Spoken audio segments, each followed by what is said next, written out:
Hello students, welcome to RB short-term course. In today's session, we're going to learn how to do a animal portrait using our oil paint.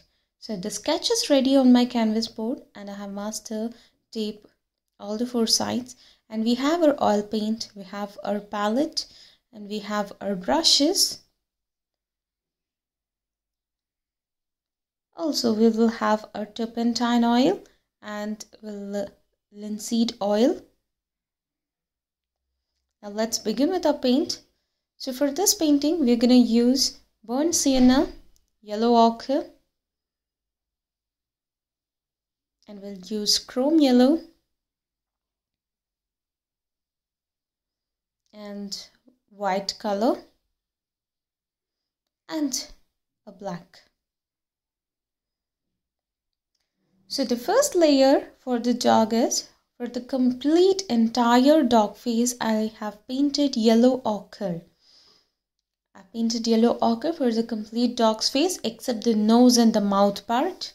And now I'm using my burnt sienna, that is the brown color, and I'm using the second layer. Okay, please make sure that you keep the outline so that you will get the perfect portrait of a dog. If the outlines are erased, it might be quite difficult for you to get the same output. So first I'm going on top of the outline and then I'm giving a second layer in texture using my burnt sienna. Observe how I'm holding the brush and how I'm giving the strokes. I'm just going from one direction. I'm going from top to bottom. Always go from one direction, from top to bottom, or left to right, or right to left, and vice versa. And do not rub the brush. It will not give you a good texture. So underneath the dog's face, we have created the darker shade using our burnt sienna now.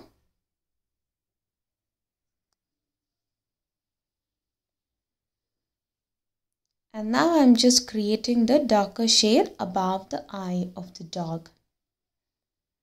We all know that underneath the eye part and above the eye part, even humans will be having a darker shade as an animals. So that's why I'm giving a darker shade using the burnt sienna.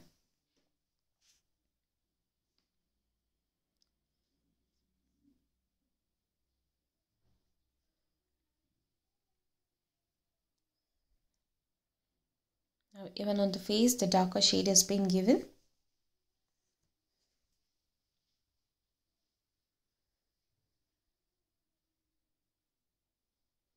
Now I'm taking crimson color. Why? Because for the dog's tongue we need a lighter pink to be applied.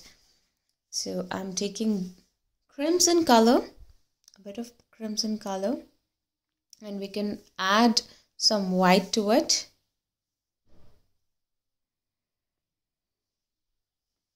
And make it more lighter.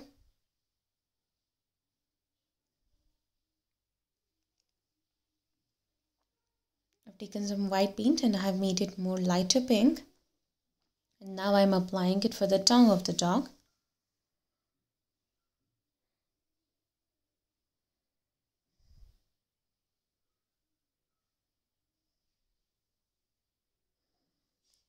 Apply enough linseed oil to get a very smooth texture.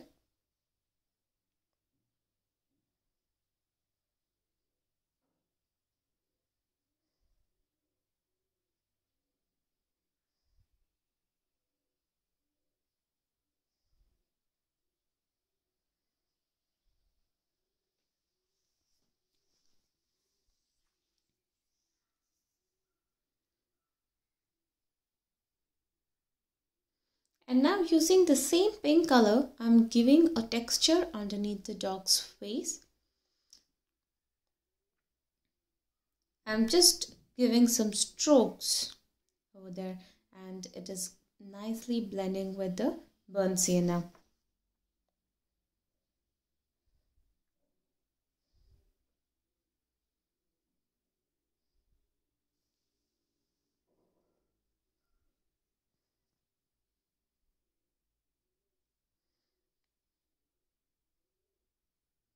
So this texture which I'm creating using the lighter pink, you can even create with the darker pink or yellow or white. Definitely it looks good. You even use a different color combinations. That is definitely not a problem. It definitely looks good. So as I'm using pink color for the tongue, I'm also giving a pink shade or stroke. It's more like an abstract, but still it's an animal portrait which we are doing. So the strokes which you can give underneath the dog's face, you can use different colors and try it out. And now I'm coloring the nose. So for the nose, I'll be using black color, but in black color I'll be using the darker shade and the lighter shade to show the effect of reflection. I'll be coloring black for the nose and the eyes, and I have outlined for the tongue as well.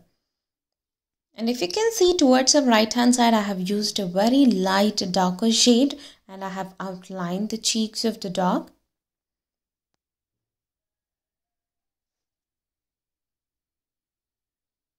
I'm taking more white and now I'm creating more whiter shade, that is wherever we need the reflection or wherever the white part is necessary for the dog, we'll be applying that. So using this white strokes, it just makes the burnt sienna and the pink which we have used more lighter.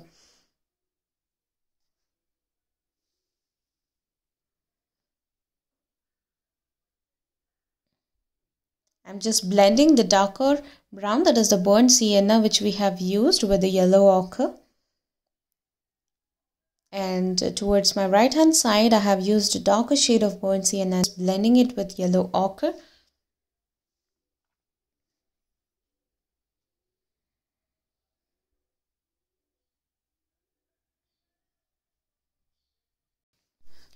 As now you can observe, we have almost got the portrait of the dog. And now I'm just using a background color. So here I'm using cobalt blue for the background.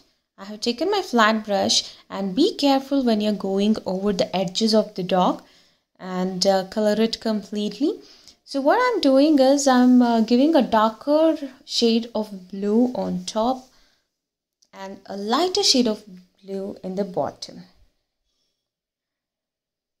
so that we are making a gradient shade for the background.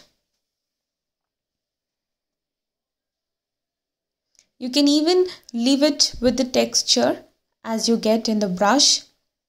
So when we are applying the background, we will get, of course, we'll get a texture, crisscross texture. You can leave it with that, or you can even paint it neat and smooth and blend it nicely. So it is up to you. You can even create a textured background or a plain background with a gradient shade.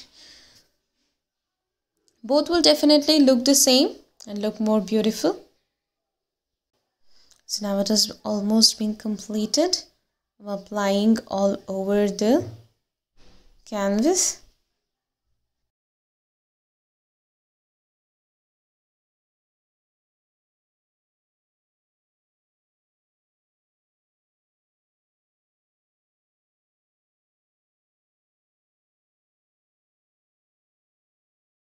As you can see here, I'm just completing the edges first so that I won't mess it up in the future.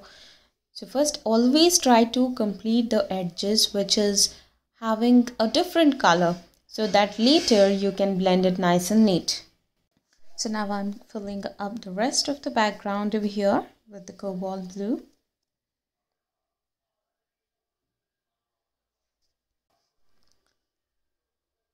So now I have mixed some white over here and I'm applying for the background again. As I told you, you can keep the texture or you can remove it off, and you can make it a perfect gradient smooth shade, or you can even make a gradient texture shade. Both looks the same. Now our artwork is completed. Let me remove the masking tape. Carefully remove the masking tape, as the oil paint is still wet. We might end up by spreading it out. So be careful while removing the masking tape. So this is how our painting looks finally. So please keep practicing this again and again. And practice all the techniques. And remember, art is always a good start. See you in the next session, students. Bye-bye.